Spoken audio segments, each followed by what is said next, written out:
জুলাইখা বলে, শোনো, দরজা জানলা সব বন্ধ, কেউ দেখবে না। ভাইরা আমার, ইউসুফ আলাইহিস সালাতু ওয়াস সালাম জবাব দিয়ে বলছেন, দরজা বন্ধ হয়ে গেলে সব বন্ধ হয় না, জানালা বন্ধ হয়ে গেলে মানুষের দৃষ্টি বন্ধ করে দেওয়া যায়, একজনের দৃষ্টি বন্ধ করা যায় না। তিনি কে? আল্লাহর নামটা মোহাব্বতে বলুন, তিনি কে? আল্লাহর উপর ভরসা করলেন তিনি। যখন জুলাইখা তার উপর ধেয়ে আসতেছিল, তিনি মনে মনে ভাবলেন, অন্ততপক্ষে দরজা বন্ধ থাকতে পারে, কিন্তু আমি তো আল্লাহর সাহায্য সম্পর্কে নিরাশ নই, হতাশ নই।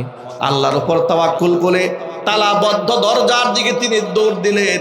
আল্লাহ পাকের কুদরতি ব্যবস্থাপনায় সাতটা তালাবদ্ধ দরজা অটোমেটিক ওপেন করে দিয়া তার নবীর জন্য দরজা বের করে দিয়েছেন। জোরে বলেন সুবহানাল্লাহ। কোরআনের ভাষায় শুনে আল্লাহ পাক বললেন, ওয়াস্তাবাকাল বাব ওয়া কদ্দাত কামিসাহু মিন দুবুরি ওয়া আলফায়া সাইয়্যিদাহা লাদাল বাব। ইউসুফ আলাইহিস সালাতু ওয়াস সালাম দরজার দিকে দৌড় দিয়েছে, সাথে জুলাইখাও দৌড় দিয়েছে। পিছন দিক থেকে জুলাইখা জামা টান দিয়ে ধরেছে, এত জোরে তিনি দৌড় দিয়েছেন যে পেছনে জামাটা ছিঁড়ে ফেলেছেন। যখন 7টা দরজা ওভারকাম হয়ে দরজার বাহিরে চলে আসছেন, এরপরে এসে দেখেন জুলাইখার স্বামী দরজার সামনে দাঁড়ানো। ও আলফায়া সাইয়্যিদাহা লাদাল বাব। জুলাইখার সাথে সাথে শয়তান দ্বারা পরিচালিত হচ্ছে। তো জুলাইখার উপর ভর করেছে কে? আর চিল্লায় বলেন, শয়তান দ্বারা পরিচালিত হচ্ছে। মুহূর্তের মধ্যে নাটক সাজিয়ে ফেলেছে। কোরআনের ভাষায় শোনায় আল্লাহ পাক বলেন, ক্বালাত মা জাযাউ মান আরাদা বিআহলিকা সুআন ইল্লা আন ইউসজানা আও আযাবুন আলীম। প্রাণের স্বামী আমার, দেখেন, যে ইউসুফকে আপনি আপনার ঘরের মধ্যে জায়গা দিয়েছেন, সন্তানের মতো তিল তিল করে লালন পালন করে বড় করেছেন, সেই ইউসুফ আজকে আপনার স্ত্রীর চরিত্রের গায়ে হানা দিয়েছে। জোরে বলেন নাউজুবিল্লাহ। ইউসুফ আলাইহিস সালাতু ওয়াস সালাম চুপ ছিলেন, কিছু বলেন নাই। কিন্তু এই কথা বলার পরে কি আর চুপ থাকার কোনো সুযোগ আছে? এখন তিনি আত্মপক্ষ তার সমর্থন করতে হবে। তো তিনি বললেন না, ক্বালা হিয়া রাওয়াদাতনি আন নাফসি। আমি তাকে ওয়াসওয়াসা দেইনি, বা তাকে আমি তার চরিত্রে হারা দেওয়ার কোনো নিয়ত করা নাই, বরং সে আমাকে ফুসলিয়েছে, আমি পাত্তা দেই নাই। এখন জুলাইখা বলে তার অপরাধ নাই, ইউসুফ আলাইহিস সালাম বলছে আমার কোনো অপরাধ নেই। এখন সবসময় দেখবেন, অপরাধ যে করুক না কেন, সমাজ প্রেক্ষাপটে সাধারণত মানুষ নারীদের পক্ষ নাই। ঠিক না ব্যাটিক জুড়ে বলেন? এটা হচ্ছে সমাজের একটা বড় ধরনের একটা নারীদের প্রতি দুর্বলতা। ছেলে এবং মেয়ে উভয়ে অপরাধ করেছে, সমস্ত মানুষ মেয়েদের পক্ষে অবলম্বন করে। ঠিক না ব্যাটিক জুড়ে বলেন? এবার জুলাইখার স্বামী ইউসুফ আলাইহিস সালাতু ওয়াস সালামকে বলছেন, আচ্ছা ইউসুফ, তুমি যে বললে তোমার কোনো দোষ নাই, কোনো প্রমাণ আছে? ইউসুফ আলাইহিস সালাতু ওয়াস সালাম খুব পেরেশান হয়ে গেলেন। এখানে আর কি প্রমাণ দেব? এটা কি সিসি ক্যামেরার যুগ নাকি? তিনি তো আর প্রমাণ সাপেক্ষে দেবেন। তিনি ধ্যানমগ্ন হলেন। আল্লাহর পক্ষ থেকে তার অন্তরের মধ্যে ইলকা করা হলো, ইলহাম করে দেওয়া হলো। ইউসুফ আলাইহিস সালাতু ওয়াস সালাম বললেন, হ্যাঁ আমার পক্ষে সাক্ষী আছে। বলে সাক্ষী কে? বলে হ্যাঁ সাক্ষী আছে। কোন সাক্ষী? ঘরের মধ্যে দুল নাই, দুল খাচ্ছে একটা মাসুম বাচ্চা, এখনো পর্যন্ত তার জবান খুলে নাই। এই বাচ্চাটা আমার পক্ষে সাক্ষী দেবে। সুবহানাল্লাহ বলবেন না? চিৎকার যখন আল্লাহু আকবার। পৃথিবীতে ঐতিহাসিকভাবে কয়েকজন ব্যক্তি অপ্রাপ্তবয়স্ক অবস্থায় শিশুকালে জবান ফোটার আগেই কথা বলেছিলেন। তার মধ্যে নবী ইউসুফ আলাইহিস সালাতু ওয়াস সালামের চরিত্রে সাক্ষী দেওয়ার জন্য ওই শিশু বাচ্চাটা। আরেকজন হচ্ছেন হযরতে মারিয়াম আলাইহাস সালাতু ওয়াস সালামের ছেলে, পুত্র ঈসা রূহুল্লাহ। যখন তার মায়ের ব্যাপারে অপবাদ দেওয়া হয়েছিল যে তিনি জিনা করেছেন, নাউজুবিল্লাহ, তখন সদ্য ভূমিষ্ঠ নবজাতক জবান ছেড়ে দিয়ে বলেছিলেন, ক্বালা ইন্নী আব্দুল্লাহ, আমি আল্লাহর বান্দা। জোরে বলেন আল্লাহু আকবার। এখন এই শিশু বাচ্চার ব্যাপারে বলা হলো সে সাক্ষী দেবে। জুলাইখা অবাক হয়েছে, শিশু বাচ্চা তো কথাই বলতে জানে না, সে কি করে সাক্ষী দিবে? রুমের মধ্যেই ছিল, মনে করেছে এই বাচ্চা কি দেখলেই কি আর না দেখলেই। তাকে সামনে আনা হলো। ওয়া শাহিদা শাহিদুম মিন আহলিহা, ইন কানা কামিসুহু কুদ্দা মিন কুবুলিন ফাসাদাকাত ওয়া হুয়া মিনাল কাযিবিন ওয়া ইন কানা কামিসুহু কুদ্দা মিন দুবুরিন ফাকাযাবাত ওয়া হুয়া মিনাস সাদিকিন। ছোট্ট বাচ্চার জবান আল্লাহ পাক খুলে দিলেন। শিশু বাচ্চা এরকম বললেন না ইউসুফের কোনো দোষ নাই, সব দোষ মহিলার, এরকম বলে নাই, না বলে এমন একটা উত্তর দিলেন। আগে বলেন সুবহানাল্লাহ। কারণ আল্লাহ পাক যখন কোনো সিদ্ধান্ত নিয়ে কোনো কাজ করেন এর মধ্যে হিকমা থাকে, এখানে আঙ্গুল ঢুকানোর কোনো সুযোগ থাকে না, জায়গা থাকে না। এই বাচ্চা যদি বলতো যে সব দোষ জুলাইখার, ইউসুফের কোনো দোষ নাই, তাহলে এখানে একটা ভুল বোঝাবুঝির সম্ভাবনা আছে। ভুলটা কি? যে বাচ্চা দেখেছি কি আর বলেছি কি, বাচ্চার কথা তো কোনো গ্রান্টেড হবে না, ঠিক কিনা? এরকম একটা কথা বলার সুযোগ থাকতো। এই বাচ্চা এভাবে না বলে বলছেন, দেখুন বাদশা আপনি আগে ইউসুফের জামাটা চেক দেন। ইউসুফ আলাইহিস সালাতু ওয়াস সালামের জামার দিকে তাকান। ইন কানা কামিসুহু কুদ্দা মিন কুবুলিন, যদি জামাটা সামনের দিক থেকে ছেঁড়া থাকে, ফাসাদাকাত, তাহলে আপনার স্ত্রী সত্য কথা বলেছে। ওয়া হুয়া মিনাল কাযিবিন, ইউসুফ মিথ্যা বলেছে। কারণ একটা পুরুষ যখন কোনো নারীর উপর ঝাঁপিয়ে পড়তে চায়, নারী যদি আত্মরক্ষা করতে চায়, তার কাছ থেকে ধস্তাধস্তি করতে গিয়ে পুরুষের জামা নিঃসন্দেহে সামনের দিক থেকে ছেঁড়ার কথা, ঠিক না? ঠিক। ওয়া ইন কানা কামিসুহু কুদ্দা মিন দুবুরিন, আর জামা যদি পেছন দিক থেকে ছেঁড়া হয়, ফাকাযাবা, তাহলে আপনার স্ত্রী মিথ্যাবাদী, ওয়া হুয়া মিনাস সাদিকিন, ইউসুফ সত্যবাদী। কারণ হচ্ছে এর দ্বারা প্রমাণ হবে ইউসুফ আত্মরক্ষার জন্য দৌড় দিয়েছিল, আপনার স্ত্রী পেছন দিক থেকে জামা টান দিয়ে ছেড়ে ফেলেছে, তাহলে তাই প্রমাণ হবে। এবার আপনারা বলেন জামা কি সামনে ছেঁড়া না পেছনে ছেঁড়া? আরো চিল্লায় বলে।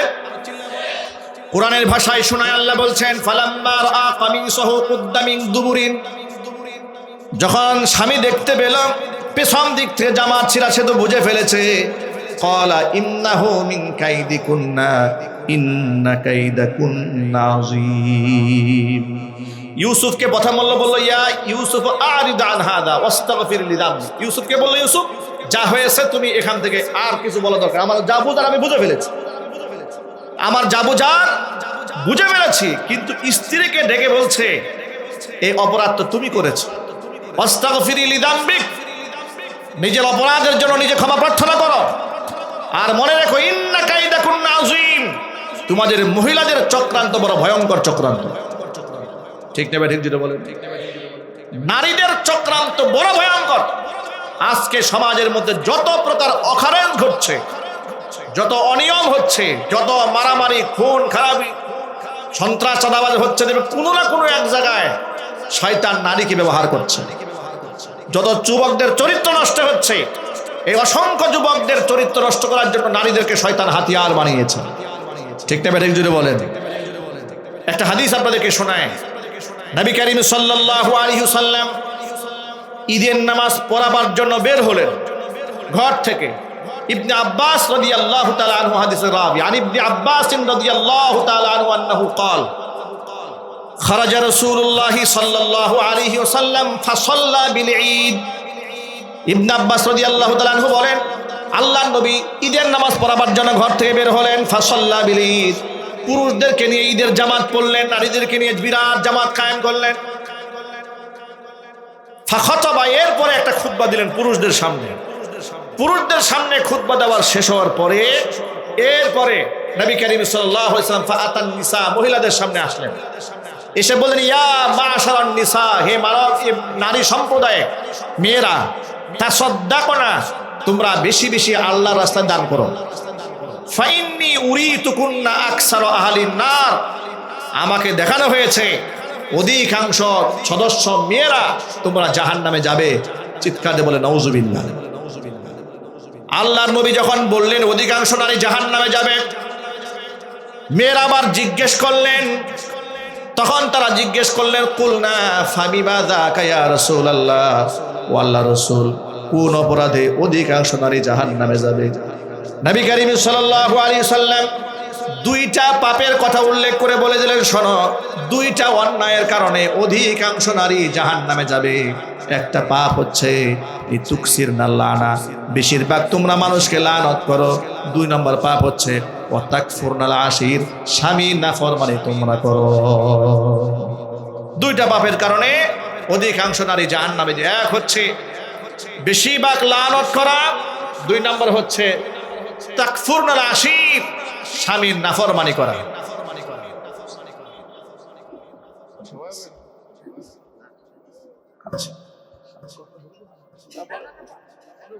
ঠিক আছে ভাইরা, দুইটা পাপের কারণে অধিকাংশ নারী জাহান্নামের আগুনে পড়বে। এক নাম্বার হচ্ছে বেশিরভাগ লানত দেওয়া, আর দ্বিতীয় নাম্বার পাপ হচ্ছে স্বামীর নাফরমানি করা। কয়টা অপরাধ যদি বলেন তো ভাই? দুইটা অপরাধ। এরপর আল্লাহ রসুল যে ইম্পর্টেন্ট কথাটা বললেন, এই কথাটা বলার জন্যই মূলত হাদিসটা আমি উল্লেখ করেছি। এই পয়েন্টটা মনে রাখেন ভাই। একটু সাইডে যান, ওঠানো অসুবিধা, সাইড থেকে ওঠান। যে পয়েন্টটা মনে রাখবেন, নবী করিম সাল্লাল্লাহু আলাইহি ওয়াসাল্লাম তখন একটা পয়েন্ট বলেন নারীদেরকে উদ্দেশ্য করে। হুজুর বললেন, মা রাআইতু, শোনেন ভালো করে, কান খাড়া করে শোনেন। এই পয়েন্টটা যেমন পুরুষরা শুনবেন, এই পয়েন্টটা আমার মা বোনরাও শুনবেন। হুজুর বলেন, মা রাআইতু মিন নাকিসাতি আকলি ওয়া দীনিন আযহাবা লিলুব্বির রাজুলিল হাযিম মিন ইহদা কুন্না। হুজুর বলেন, একজন জ্ঞানী বুদ্ধিমান পুরুষের বিবেককে নষ্ট করে দেওয়ার জন্য তোমাদের মতো এই যে দুর্বল ইমান, দুর্বল আমল এবং দুর্বল বুদ্ধি সম্পন্ন নারীদের চাইতে বেশি ভয়ঙ্কর কোনো কিছু আমি দেখি নাই। পুরুষের বিবেককে নষ্ট করে দেওয়ার জন্য, তার মেধাকে ধ্বংস করে দেওয়ার জন্য নারীদের চক্রান্ত যথেষ্ট। কথা ঠিক না বেঠিক জোরে বলে? নারীদের পাল্লায় যদি মেধাবী ছাত্র পড়ে, তার লেখাপড়া শেষ। যদি শিক্ষক নারীর পাল্লায় পড়ে, শিক্ষকের মান সম্মান মাটির সাথে মিশে যাবে। কথা জোরে বলেন ঠিক কিনা? মসজিদে ইমাম সাহেব যদি পড়ে, ইমাম সাহেবের ইজ্জত শেষ। মাদ্রাসার মুফতি মুহাদ্দিস যদি পড়ে, মাদ্রাসার মুফতি মুহাদ্দিসের মান সম্মান সব শেষ। এই জন্য একদিক থেকে নারীদেরকে চরম ফিতনা উল্লেখ করা হলো, আরেক দিক থেকে নারীদেরকে পৃথিবীর শ্রেষ্ঠ সম্পদ আখ্যা দেওয়া হলো। এবার মা বোনরা কথাটা কান খুলে শুনে রাখেন। নবী করিম সাল্লাল্লাহু আলাইহি ওয়াসাল্লাম বললেন, ইন্নামাদ দুনিয়া কুল্লুহা মাতাউন, পৃথিবীর মধ্যে তোমরা যা দেখতে পাও সব দুনিয়ার সামগ্রী। আর তামাম পৃথিবীর সমস্ত সামগ্রীর মধ্যে ওয়া খায়রু মাতাঈদ দুনিয়াল মারাতুস সালিহা, সমগ্র সামগ্রীর মধ্যে শ্রেষ্ঠ সামগ্রীর নাম হচ্ছে নেককার মহিলা। নারী যদি নেককার হয়, পৃথিবীর শ্রেষ্ঠ সম্পদে পরিণত হয়। একটু জোর আওয়াজে বলেন আল্লাহু আকবার। মা বোনরা অপয়া নয়, অলক্ষণে নয়, মা বোনরা অভিশাপ নয়, সমাজের বোঝা নয়, বরং মা এবং বোনদের ব্যাপারে নবী করিম সাল্লাল্লাহু আলাইহি ওয়াসাল্লাম বলেছেন, মানুবতুলিয়া বিহাদিহিল বানাতি মিন শাইইন কুন্না লাহু সিতরাম মিনান নার। যাদেরকে আল্লাহ তাআলা দুনিয়াতে কন্যা সন্তান দান করেছেন, সেই কন্যা সন্তানের পরীক্ষায় যে পিতামাতা কৃতকার্য হবে, কিয়ামতের ময়দানে এই কন্যা সন্তানগুলো বাবা মার সামনে ঢাল হয়ে দাঁড়িয়ে যাবে, জাহান্নামের আগুনে বাপ মাকে পুড়তে দেবে না। চিৎকার দেখুন আল্লাহু আকবার।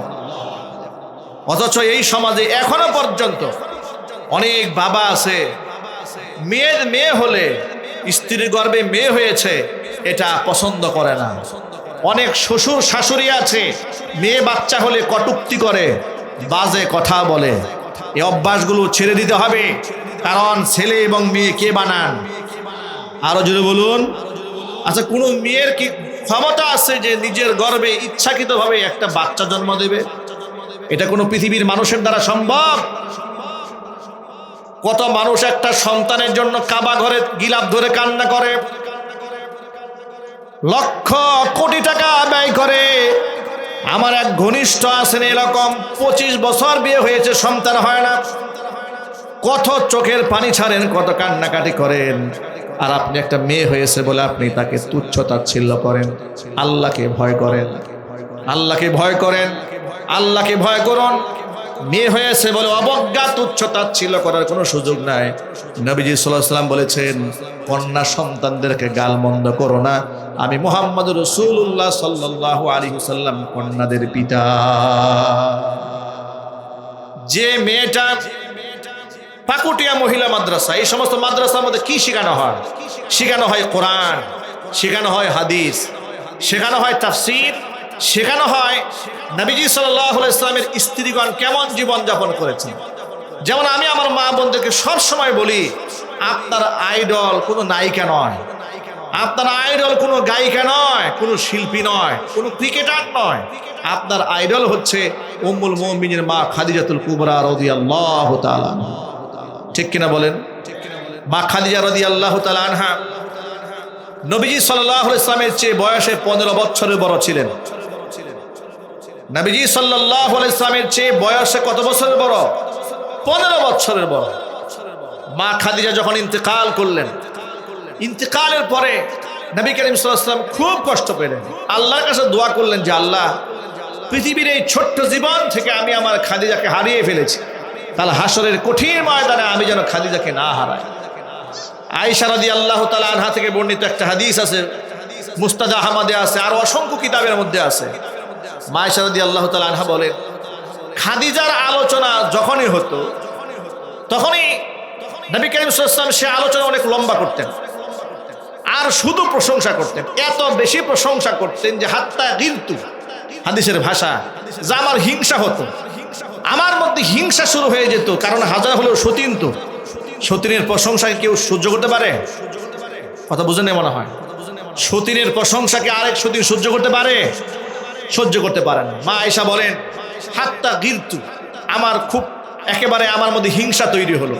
আমি তাকে বলেই ফেললাম মুখ ফুটে, ইন্নাহা কানাত আজুজাতান কদ মাতাত, সে ছিল একজন বৃদ্ধা মহিলা, বহু আগে মারা গেছে। ওয়াকাদ আবদালাকাল্লাহু খায়রাম মিনহা, এরপরে তো আল্লাহ তাআলা তার থেকে উত্তম রমণী আপনার জীবনে দান করেছেন। নবীজি সাল্লাল্লাহু আলাইহি সাল্লামকে মা আয়েশা কথাটা বলার পরে আল্লাহর হাবিব কসম করে বলেন, আয়েশা রে শোনো, ওয়াল্লাহি আল্লাহর কসম, মা আবদালানি আল্লাহু খায়রাম মিনহা, খাদিজার চেয়ে উত্তম রমণী আমার জীবনে আল্লাহ আর উপহার দেন নাই। খাদিজা হচ্ছে সেই নারী, কদ আমানাত বি ইয কাফারা বিয়ান নাস, মানুষ যখন আমাকে অস্বীকার করেছে, আমার খাদিজা আমার উপরে ঈমান এনেছে। ওয়া সাদ্দাকাতনি আন নাস ইয কাযাবানি আন নাস, লোকেরা যখন আমাকে মিথ্যাবাদী বলেছে, আমার খাদিজা আমাকে সত্যবাদী বলেছে।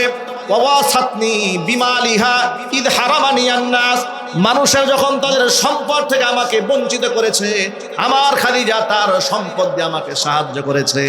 জোরে করে আল্লাহু আকবার।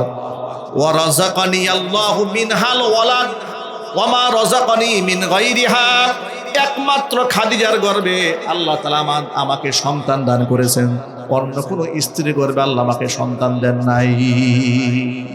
খাদিজা রাদিয়াল্লাহু তাআলা আনহার সম্পদ দিয়ে হুজুরের যে দ্বীনের উপকার করেছেন, তার একটা স্বীকৃতি এখানে পাওয়া গেল। আরেকটা স্বীকৃতি শোনায়, সূরা দুহার মধ্যে আল্লাহ পাক বলেছেন, ওয়া ওয়াজাদাকা দাল্লান ফাহাদা ওয়া ওয়াজাদাকা আইলান ফাআগনা,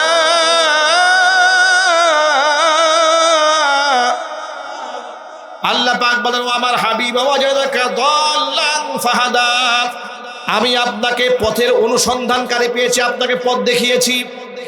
ওয়াজাদাকা আইলান ফাআগনা, আমি আপনাকে একেবারে অসহায় পেয়েছিলাম, গরীব পেয়েছিলাম। ফাআগনা, আমি আপনাকে ধনী বানিয়েছি। এই আয়াতের তাফসীরের মধ্যে ইবনে কাসিরের মধ্যে এসেছে, আই ফাআগনা বিমালি খাদিজা, খাদিজার সম্পদ দিয়ে আমি আপনাকে ধনী বানিয়েছি। চিৎকার দেখুন আল্লাহু আকবার। আমি আমার আলোচনার শুরুতে বলেছি, এই গোটা বিশ্ব পরিমণ্ডলে ইসলামের ওয়াসাত, ইসলামের ইন্তেশার, এর প্রচার এবং প্রসারে শুধুমাত্র পুরুষের ভূমিকায় যথেষ্ট নয়, আমার মা বোনদের অসংখ্য ভূমিকা ছিল। শুরুতেই বলেছি, ইসলামের প্রচার এবং প্রসারে দুইজন ব্যক্তির সম্পদ প্রাথমিক যুগে সবচেয়ে বেশি কাজে লেগেছে। এক হচ্ছে আবু বকর সিদ্দিক রাদিয়াল্লাহু তাআলা আনহুর সম্পদ, আরেক হচ্ছেন আমাদের মা উম্মুল মুমিনিন মা খাদিজাতুল কুবরা রাদিয়াল্লাহু তাআলা আনহার সম্পদ। দ্বীনের প্রচারে এবং প্রসারে শুধুমাত্র পুরুষরা ভূমিকা রেখেছে নাকি নারীরাও রেখেছে? নারীরাও রেখেছে। সূরা নাহলে আল্লাহ বলে দিয়েছেন, শোনেন, আল্লাহর ভাষায় শোনাচ্ছি। আল্লাহ পাক বলেন, মান আমিলা সালিহাম মিন যাকারিন আও উনসা ওয়া হুয়া মুমিন ফালানুহিয়ান্নাহু হায়াতান তাইয়্যিবা ওয়া লানাজজিয়ান্নাহুম আজরাহুম বিআহসানি মা কানু ইয়ামালুন। নারী হোক কিংবা পুরুষ হোক, ইমানের সাথে যেই ব্যক্তি ভালো কাজ করবে আমি আল্লাহ তাআলা তাকে দুইটা পুরস্কার দেব, একটা দেব দুনিয়াতে আর একটা দেব আখিরাতে। দুনিয়ার প্রথম পুরস্কার সে যেটা পাবে সেটা হচ্ছে ফালানুহিয়ান্নাহু হায়াতান তাইয়্যিবা, এই পৃথিবীতে আমি তাকে একটা উত্তম জীবন উপহার দেব। জোরে জোরে বলেন সুবহানাল্লাহ।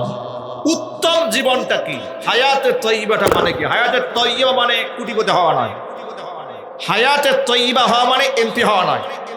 হায়াতে তাইয়্যিবা মানে বড় আলেম হওয়া নয়, বুজুর্গ হওয়া নয়। হায়াতে তাইয়্যিবা মানে হচ্ছে এমন একটা জীবন আল্লাহ পাক তাকে দেবেন, না খেয়ে থাকলেও তার অন্তরের মধ্যে শান্তি থাকবে।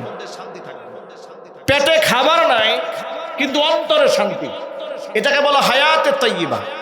ধরেন আপনার গাড়ি আছে, বাড়ি আছে, মিল আছে, ইন্ডাস্ট্রি আছে, ফ্যাক্টরি আছে, মনের মধ্যে শান্তি নাই, এই সম্পদের কোনো মূল্য আছে? আরো জোরে বলেন। আমি আমার প্র্যাকটিক্যাল লাইফ থেকে একটা ঘটনা শোনাচ্ছি। গাজীপুর জেলাতে 2007 কিংবা 8 সালে, তখন ইন্ডাস্ট্রিয়াল এরিয়া এত উন্নত নয়, মাত্র শহরগুলো গড়ে উঠতেছে গাজীপুর সিটির আশপাশে এলাকাতে। সেখানে এক ভদ্রলোক একটা বাড়ি বানালেন, অট্টালিকা সমতুল্য, একেবারে প্রাসাদের মতো। লোকেরা দূর দারাজ থেকে বাড়ি ঘুরতে যায়, দেখতে যায়, আমিও গিয়েছি আমাদের পার্শ্ববর্তী এলাকায়। তো যাই হোক, সেই সময় TX land cruiser Prado black colour একটা গাড়িতে তিনি চলতেন। আমাদের এলাকার লোকেরা বলতেন যে তার চাইতে সুখী মানুষ এই এলাকায় আর নাই। কি না এটা, ঘরে সুন্দরী বউ আছে, বিরাট অট্টালিকা সমতুল্য, প্রাসাদ সমতুল্য বাড়ি আছে, চলার জন্য একটা ল্যান্ড ক্রুজার প্রাডো গাড়ি আছে। এরপরে তিনি তার এলাকার মধ্যে একজন প্রভাবশালী নেতাও, সেই পথটা আমি বললাম না। তো যাই হোক, এত কিছু আছে। তো যাকে আমরা এই সমাজের সবচেয়ে সুখী মানুষ মনে করতাম, 2 বছর পরে শুনতে পেলাম এই ভদ্রলোক নিজে ঘরের মধ্যে ফ্যানের সাথে বউয়ের উড়না পেঁচিয়ে আত্মহত্যা করতে গিয়েছেন। এটা জানাজানি হলো, অসুস্থ হয়ে পড়লেন তিনি। পুরো এলাকার মধ্যে হইচই লেগে গেল, কি হয়েছে কি হয়েছে, এত সুখী মানুষ আত্মহত্যা করে মরতে চায় কেন? তথ্য অনুসন্ধানে দেখা গেল যে এই বেচারার স্ত্রী তার নিজের গাড়ির ড্রাইভারের সাথে পালিয়ে গেছে। এই দুঃখে কষ্টে উড়না পেঁচায় মরতে গিয়েছে। এরপরে মহিলার কাছে যখন জানতে চাওয়া হলো, আপনি এত কিছু থাকতে ড্রাইভারের সাথে পালিয়ে গেলেন কেন? তিনি জবাব দিয়ে বললেন যে উনি বাড়ির ছাদের মধ্যে মদের বার বসিয়ে মহিলাদেরকে নিয়ে ফুর্তি করেন, উনি আমাকে সময় দেন না। তাহলে কি করে আমি এই রকম স্বামীর সংসার করব? এমন স্বামীর সংসার করা চেয়ে রিক্সাওয়ালার সংসার করা ভালো। তিনি জবাব দিয়েছেন। ভাইরা আমার, এখান থেকে ছোট্ট একটা এক্সাম্পল বাস্তব জীবন থেকে শোনাবার মূল উদ্দেশ্য হলো, আমরা যাদেরকে অনেক সুখী মনে করি আসলেই তারা সুখী নয়।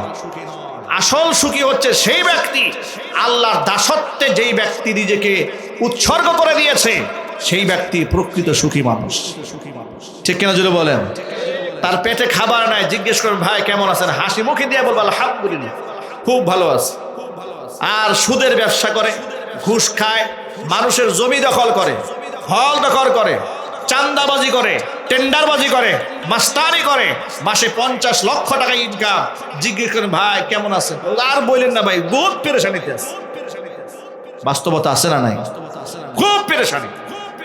মনে রাখবেন ইমানদার ভাইয়ের আমার, ভালো কাজের প্রথম সুফল হচ্ছে সুকুন, অন্তরে শান্তি। এটা দেওয়ার একমাত্র মালিককে। আলা বিযিকরিল্লাহি তাতমাইন্নুল কুলুব। অন্তরের খাবার হচ্ছে আল্লাহর জিকির। আল্লাহর জিকির অন্তরকে দেবেন, অন্তর সুকুন হবে, শান্ত হবে। এছাড়া আপনি যত কিছু করেন আপনার অন্তরে শান্তি আসবে না। আল্লাহ পাক যেন আল্লাহর দাসত্বে আমাদের জীবনকে উৎসর্গ করার তৌফিক দান করেন। এটা 1 নাম্বার। 2 নাম্বার, আল্লাহ পুরস্কার দেবেন আখিরাতে। সেই পুরস্কারটা কি? ওয়ালানাজজিয়ান্নাহুম আজরাহুম বিআহসানি মা কানু ইয়ামালুন। বান্দা যে আমল করেছে তার থেকে বেশি উত্তম বিনিময় বান্দাকে আমি দান করব। বান্দা কল্পনা করতে পারবে না। বান্দাকে আল্লাহ পাক জিজ্ঞেস করবে, বান্দারে আরো কিছু লাগবে নাকি তোমার জান্নাতে? বান্দা জবাবে বলবে, আল্লাহ যা চেয়েছি তার থেকে অনেক বেশি পেয়েছি, যা কল্পনাও করি না তার থেকে বেশি পেয়েছি। আল্লাহু আকবার বলেন। সুতরাং নেক কাজ সে হোক নারী কিংবা পুরুষ, যে করুক না কেন আল্লাহ পাক তাকে মর্যাদা বাড়ায় দিবেন। মা খাদিজাতুল কুবরা রাদিয়াল্লাহু তাআলা আনহার প্রসঙ্গটা এনেছি শুধুমাত্র আমার মা বোনদের উদ্দেশ্যে যে কয়েকটা কথা বলার জন্য। যেহেতু মহিলা মাদ্রাসার মাহফিল, আমি আমার মা বোনদের জন্য ছোট্ট একটা হাদিসের অংশ শেষ করেই আমি আমার আলোচনা ইতি টানবো ইনশাআল্লাহ। মা খাদিজাতুল কুবরা রাদিয়াল্লাহু তাআলা আনহা, তাকে আল্লাহর পক্ষ থেকে সালাম জানানো হলো। কেন? কারণটা শোনেন। মা খাদিজাতুল কুবরা রাদিয়াল্লাহু তাআলা আনহা একদিন খাবার নিয়ে আসতেছেন। এমন সময় জিবরাইল আলাইহিস সালাতু ওয়াস সালাম এলেন হুজুরের কাছে। এসে বলতেছেন, ইয়া রাসূলুল্লাহ, হাদিহি খাদিজা কদ আতাতকা, এই তো খাদিজা এসছে, আপনার কাছে প্রায় পৌঁছে গেছে। মাহা ইনাউন ফিহি ইদামুন ওয়া তুআমুন ওয়া শারাবুন, তার কাছে একটা পাত্র আছে, পাত্রের মধ্যে কিছু পানি আছে, খাবার আছে, তরি তরকারি আছে, এগুলো নিয়ে আপনার কাছে আসতেছে। ইদা আতাতকা, যখন সে আপনার কাছে চলে আসবে, ফাকরা আলাইহা সালাম মিন রাব্বিহা ওয়া মিন্নি, আপনি আপনার স্ত্রী খাদিজাকে তার রব আল্লাহর পক্ষ থেকে এবং আমি জিবরাইলের পক্ষ থেকে সালাম দিবেন। শুধু কি সালাম দিবেন তাই নয়, ওয়াবাশশিরহা বিবাইতিন ফিল জান্নাতি মিন কাসাবিন লা সাখাবা ফিহি ওয়ালা নাসাব, আপনি মণিমুক্তা খচিত একটা জান্নাতের সুসংবাদ তাকে দেবেন, যে জান্নাতের মধ্যে কোনো ক্লান্তি নাই, কোনো আওয়াজ নাই, কোনো সরগোল নাই। জোরে বলেন সুবহানাল্লাহ।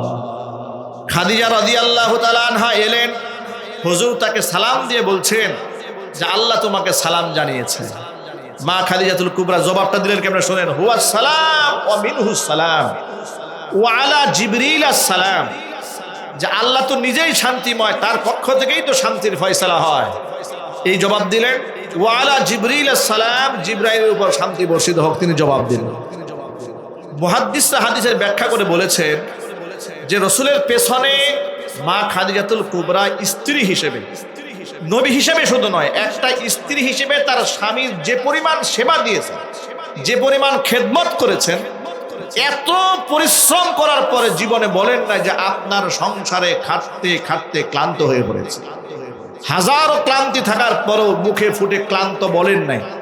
এই জন্য তাকে বলা হলো লা সাখাবা ফিহি ওয়ালা নাসাব, এমন জান্নাত তাকে দেওয়া হবে যে জান্নাতে ক্লান্তি বলতে কিছু থাকবে না। সুবহানাল্লাহ বলেন। ওয়ালা নাসাবা, যেখানে কোনো শোরগোল থাকবে না, চিৎকার চেঁচামেচি করবে না। কারণ মা খাদিজাতুল কুবরা রাদিয়াল্লাহু তাআলা আনহা নবী করিম সাল্লাল্লাহু আলাইহি ওয়াসাল্লামকে একটা সুকুন পরিবেশ দিয়েছিলেন। মাজিদের সূরা বাকারার মধ্যে আল্লাহ পাক বলেন, ওয়া ইযা কিলা লাহুম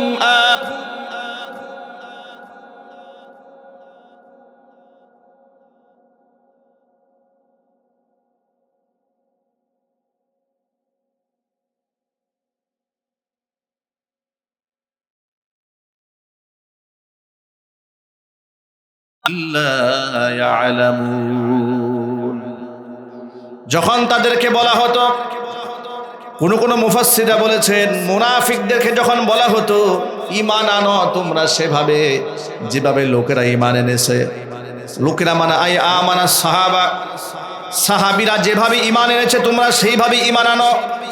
তখন তারা জবাবে বলতো আনুমিনু কামা আমানাস সুফাহা, এই সমস্ত বোকা মূর্খরা যেভাবে ঈমান এনেছে আল্লাহকে না দেখেই, পরকালের শাস্তি না দেখে, কবরের সওয়াল জবাব না দেখেই আল্লাহ পাককে বিশ্বাস করে নিয়েছে, আমরা কি এদের মতো বোকা নাকি?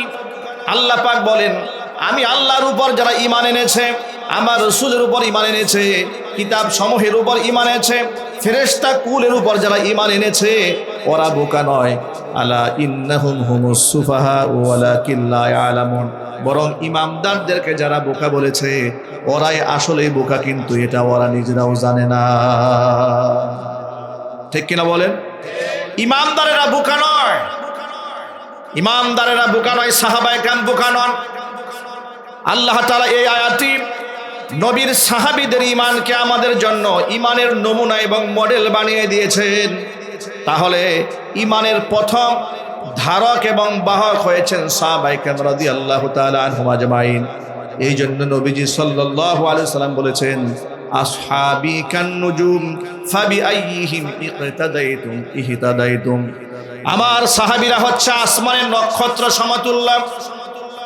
নাবিকরা মহাসমুদ্রের ভেতরে যখন তারা দিক খুঁজে না পায়, তারকা দেখে দেখে দিক তারা নির্ণয় করে নেয়, কোনটা পূর্ব, কোনটা পশ্চিম, কোনটা উত্তর, কোনটা দক্ষিণ। তারকা দেখে তারা ঠিক করে নেয়। এর মানে একজন মানুষ তার দিক ঠিক করার জন্য তারকাকে যেভাবে গ্রহণ করে, আমি নবীর সাহাবীরা এক একজন আসমানের নক্ষত্র সমতুল্য। তোমরা যদি হেদায়েতের রাস্তা পেতে চাও, যে কোনো একজন সাহাবীকে অনুসরণ করলে অবশ্যই তোমরা হেদায়েত প্রাপ্ত হয়ে যাবে। জোরে জোরে বলেন সুবহানাল্লাহ। যে কোনো একজনকে অনুসরণ করলেই তোমরা হেদায়েত প্রাপ্ত হয়ে যাবে। চিৎকার দিয়ে বলেন আল্লাহু আকবার।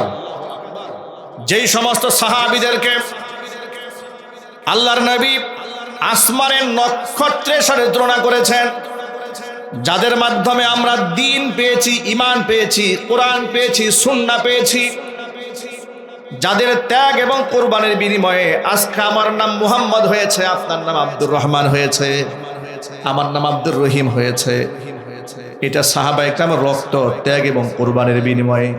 এই জন্য আল্লাহ রাব্বুল আলামিন সাহাবীদের মানবীয় ত্রুটি বিচ্যুতি ক্ষমা করে কোরআন মাজিদে তাদের জন্য ক্ষমার ঘোষণা দিয়ে বলেন, উলাইকাল্লাযীনা ইমতাহানাল্লাহু কুলুবাহুম লিত্তাকওয়া লাহুম মাগফিরাতুন ওয়া আজরুন আযীম।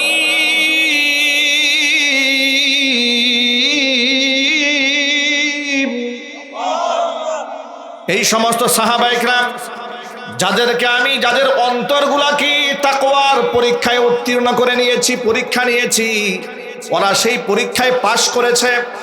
লাহুম মাগফিরাতু ওয়া আজরুন আযীম। এই সমস্ত সাহাবীদের জন্য আমি আল্লাহর পক্ষ থেকে রয়েছে ক্ষমা ও আজরুন আযীম, এবং মস্ত বড় পুরস্কার। জোরে জোরে বলেন সুবহানাল্লাহ। সাহাবায়ে কেরাম বেগুনাহ মাসুম নন, কিন্তু তারা মাগফুর। সাহাবায়ে কেরামের ব্যাপারে আমাদের আকীদা শোনেন।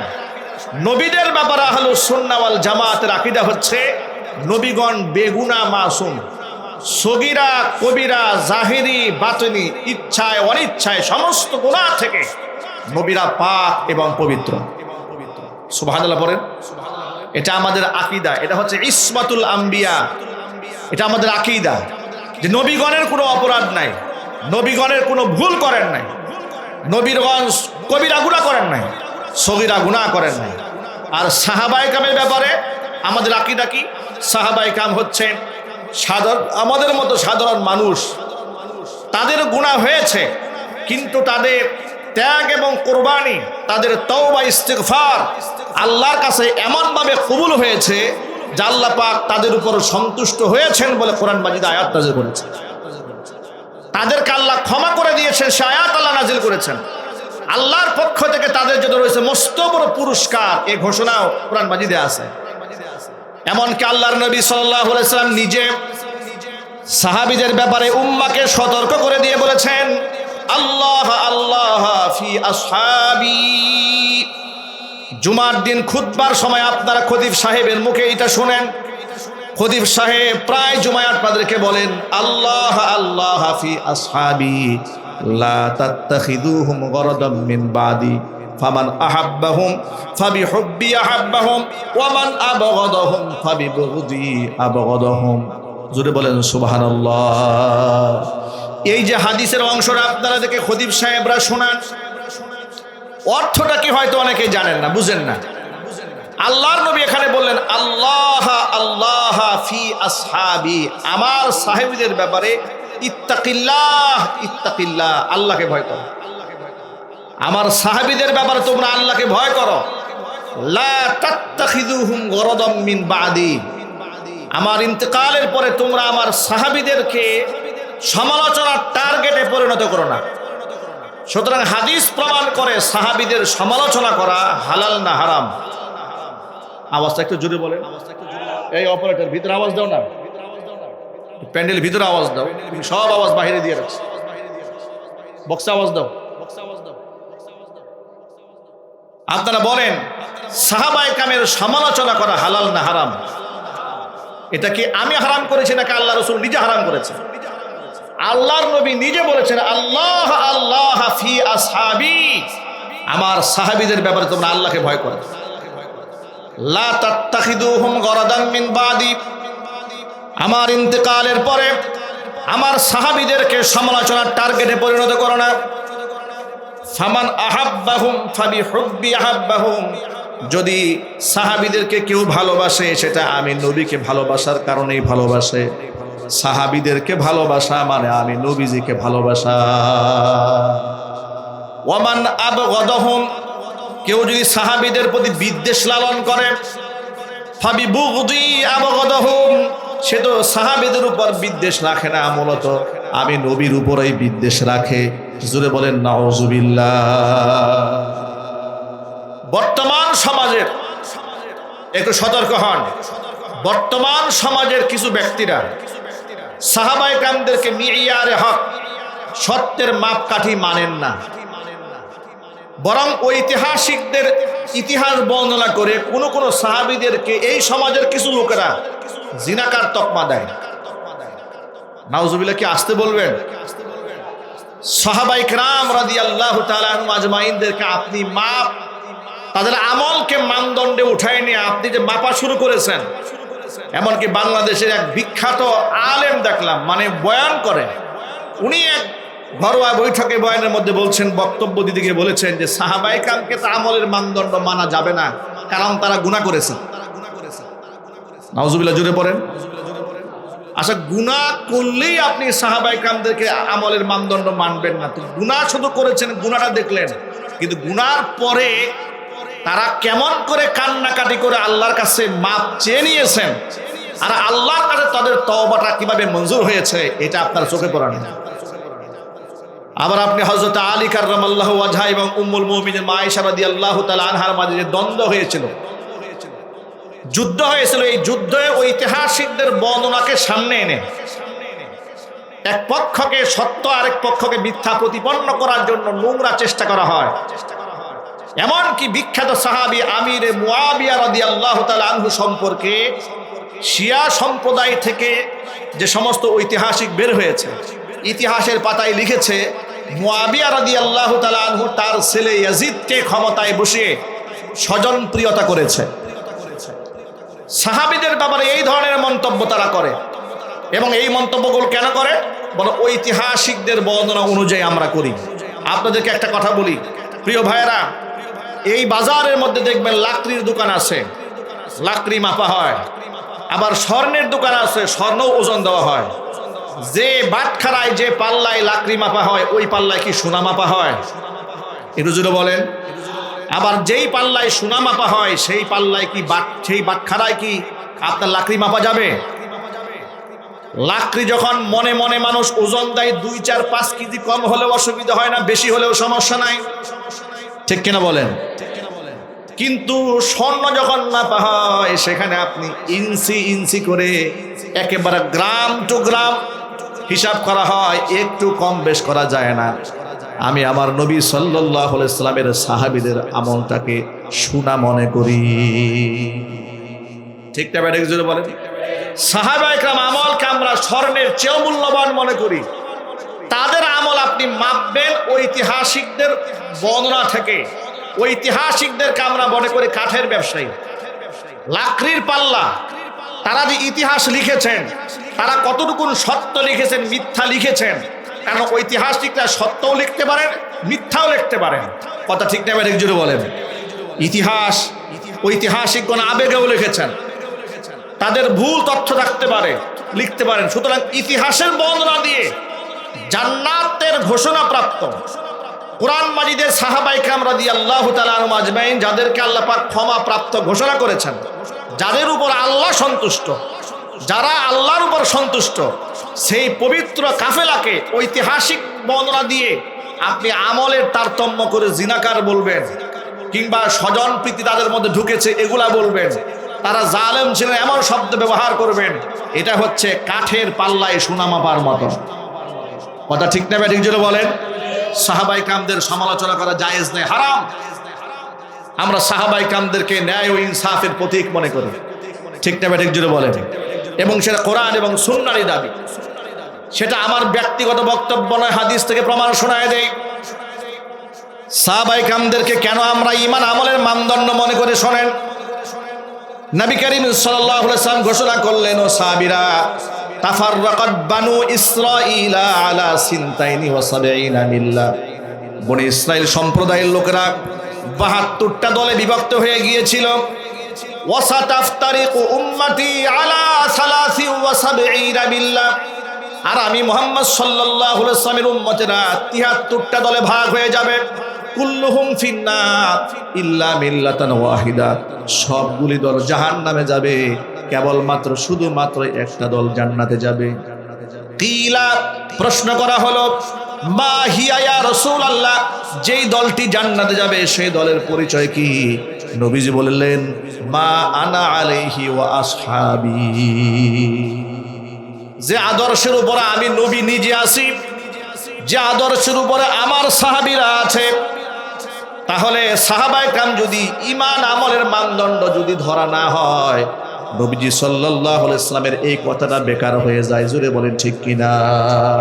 হুজুর বলেন, যে নীতির উপরে আমি নিজে আছি, আমার সাহাবীরা যে নীতির উপরে আছে, ওই নীতিকে যারা ফলো করবে, ওই কাতারটা সরাসরি আল্লাহর জান্নাতে যাবে। জোরে বলেন সুবহানাল্লাহ।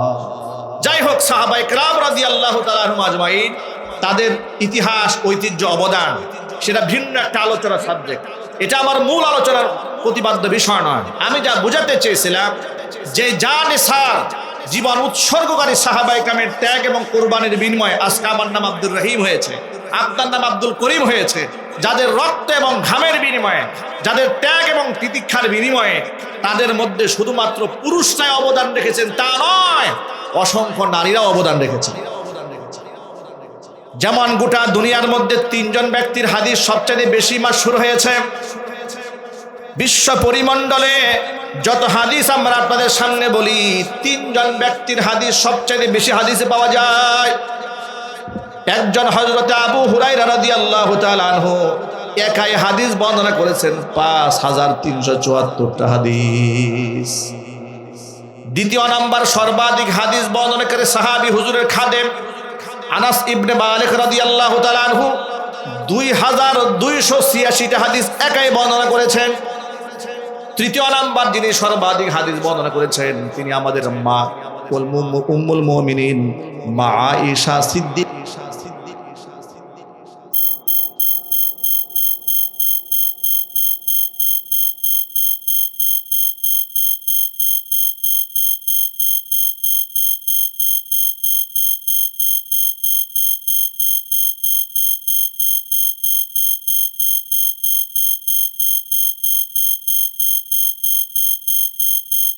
দশটা হাদিস। জোরে বলেন আল্লাহু আকবার। এই যে আমাদের মেয়েরা মাদ্রাসায় পড়ে, আমাদের যে মেয়েরা মাদ্রাসায় পড়ে আলেমা হচ্ছে, হাফেজা হচ্ছে, তারা শুধুমাত্র আলেমাই হবে না, তারা এই সমাজের সমস্ত মেয়েদের জন্য আদর্শ হবে, মডেল হবে। এই সমাজে, বর্তমান সমাজে নারীদের ফিতনা বড় ভয়ঙ্কর ফিতনা, ঠিক না? কোরআন মাজিদে নারীদের ফিতনা সম্পর্কে বলেছে, ইন্না কাইদা কুন্না আযীম, তোমাদের নারীদের চক্রান্ত বড় ভয়াবহ চক্রান্ত। যেই চক্রান্তের মধ্যে নবী ইউসুফ আলাইহিস সালাতু ওয়াস সালামকে ফেলে দেওয়া হয়েছিল। পৃথিবীর এক পবিত্র সুপুরুষ, এমন সুন্দর চেহারা আল্লাহ পাক নবী ইউসুফকে দান করেছিলেন। মেরাজ রজনীতে আমাদের কলিজার টুকরা নবী বিশ্বনবী মুহাম্মদ রাসূলুল্লাহ সাল্লাল্লাহু আলাইহি ওয়াসাল্লাম ইউসুফ আলাইহিস সালাতু ওয়াস সালামের সাক্ষাৎ পাওয়ার পরে সাহাবীদের কাছে গল্প বললেন, ও সাহাবীরা শোনো, আমি যখন আমার ভাই ইউসুফের চেহারার দিকে তাকালাম, আমার কাছে মনে হয়েছে গোটা পৃথিবীর সৃষ্টিকুলের মধ্যে যত সৌন্দর্যতা আছে, একেবারে আল্লাহর সৃষ্টির যত সৌন্দর্যতা আছে, সকল সৌন্দর্যতাকে যদি দুটা ভাগে ভাগ করা যায়, এর অর্ধেকটা সৌন্দর্যতা আল্লাহ পাক আমার ভাই ইউসুফের চেহারার মধ্যে দান করে দিয়েছে। এটা জুড়ে বলতে হবে আল্লাহু আকবার। কেমন সুন্দর মানুষ হলে মিশরের মেয়েরা সামনে বসে আছে, জুলাইখা আপ্যায়নের ব্যবস্থা করেছে, হাতে ফল দিয়েছে, কেটে কেটে ফল খাচ্ছে। ইউসুফ আলাইহিস সালাতু ওয়াস সালাম মাঝখান দিয়ে শুধু হেঁটে গিয়েছেন, এক নজর তারা ইউসুফ আলাইহিস সালাতু ওয়াস সালামকে দেখেছে। এক নজর দেখা মাত্র কত্তানা আইদিয়াহুন্না, ফল কাটার, ফল যে কাটছে না, হাত কাটছে টের পায় নাই, ফল কাটার পরিবর্তে হাত কেটে ফেলেছে। ওয়াকুলনা, মহিলারা মুখ থেকে কথা বলতে বাধ্য হয়েছে, হাশা লিল্লাহ, আল্লাহর কসম, মা হাদা বাশারুন ইন হাদা ইল্লা মালাকুন কারীম, কসম আল্লাহ, এটা কোনো মানুষ হতে পারে না, মানুষ এত সুন্দর কোনোদিন হতে পারে না, নিঃসন্দেহে এটা আল্লাহর ফেরেশতা। জোরে কোন সুবহানাল্লাহ। ভাবা যায় কেমন সুন্দর মানুষ হলে যার চেহারার দিকে তাকিয়ে মেয়েরা হাত কেটে ফেলেছিল। কোরআনের বর্ণনা, এটা ঐতিহাসিক মিথ্যাবাদীদের বর্ণনা নয়, এই কথাটি স্বয়ং আল্লাহ পাকের। কথাটি কার জোরে বলেন, আরো জোরে বলেন না, এই বর্ণনাটা কার? এই মহিলা এত সুন্দরী একজন মহিলা, মিশরের যিনি অধিপতি রয়েছেন তার স্ত্রী, এমন একজন মহিলা নবী ইউসুফ আলাইহিস সালাতু ওয়াস সালামকে বাটের মধ্যে ফেলার জন্য, চরিত্রহীন বানায় দেওয়ার জন্য কত চেষ্টা করলো। ইউসুফ আলাইহিস সালাতু ওয়াস সালামের চরিত্রের মধ্যে সামান্যতম দাগ লাগাতে পারে নাই। তখন নারীরা চক্রান্ত শুরু করেছে। কি চক্রান্ত? লক্ষ্য করেন, ইউসুফ আলাইহিস সালাতু ওয়াস সালামকে অন্দর মহলে ডেকে নিয়েছে, দরজাগুলো তালা লাগিয়ে দিয়েছে, গেট লক করেছে, 7টা দরজা তালা লাগিয়েছে। ইউসুফ আলাইহিস সালাতু ওয়াস সালামকে বলেছে, হাই তালাক, আমি তোমার জন্য প্রস্তুত, আসো আমার কাছে। নাউজুবিল্লাহ পড়েন। ইউসুফ আলাইহিস সালাতু ওয়াস সালাম তাকিয়ে দেখেন জানালা দরজা সব বন্ধ, গেট লক।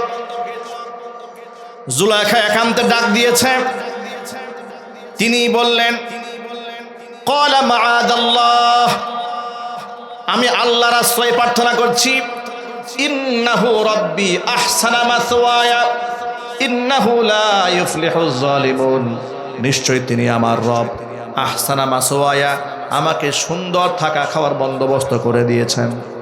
আমার 10 ভাইয়ে চক্রান্ত করে আমাকে কুয়ার মধ্যে ফেলে হত্যা করতে চেয়েছিল, সেখান থেকে আল্লাহ পাক আমাকে উদ্ধার করেছেন আমার রব। মিশরের রাজার ঘরে থাকার সুযোগ আমাকে আল্লাহ পাকই দেখাতে পারে, কিন্তু চিরদিনের জন্য তারা সফল কাম হতে পারে না। তার সবচেয়ে বড় প্রমাণ, বিগত স্বৈরাচারের আমলে জালেম এত জুলুম করেছে, অসংখ্য উলামাদের নামে মিথ্যা মামলা দিয়ে কারাগারে ঢুকিয়ে দিয়েছে, জঙ্গি মামলা দিয়েছে, বুরকা পরা মেয়েদেরকে জঙ্গি মামলা দিয়ে টর্চার করেছে, অসংখ্য মানুষকে গুম করেছে, খুন করেছে। এত জুলুম করার পরেও ক্ষমতার মসনদ টিকায় রাখতে পারে নাই। পুলিশ ছিল তার পক্ষে, র্যাব ছিল, বিজিবি ছিল, এরপরে এনএসআই, ডিজিএফআই, গোয়েন্দা সংস্থার সমস্ত শাখাগুলাকে নিজের করায়ত্ত নেওয়ার পরে পৃথিবীর প্রভাবশালী সাংবাদিকদেরকে টাকার বিনিময়ে খরিদ করার মাধ্যমে বড় বড় রিপোর্ট করিয়েও, এমনকি পৃথিবীর মধ্যে অন্যতম শক্তিশালী রাষ্ট্র ভারত সরাসরি ইন্ধন জুগিয়েছে। এত কিছু করার পরেও ক্ষমতার মসনদ ধরে রাখতে পারে নাই।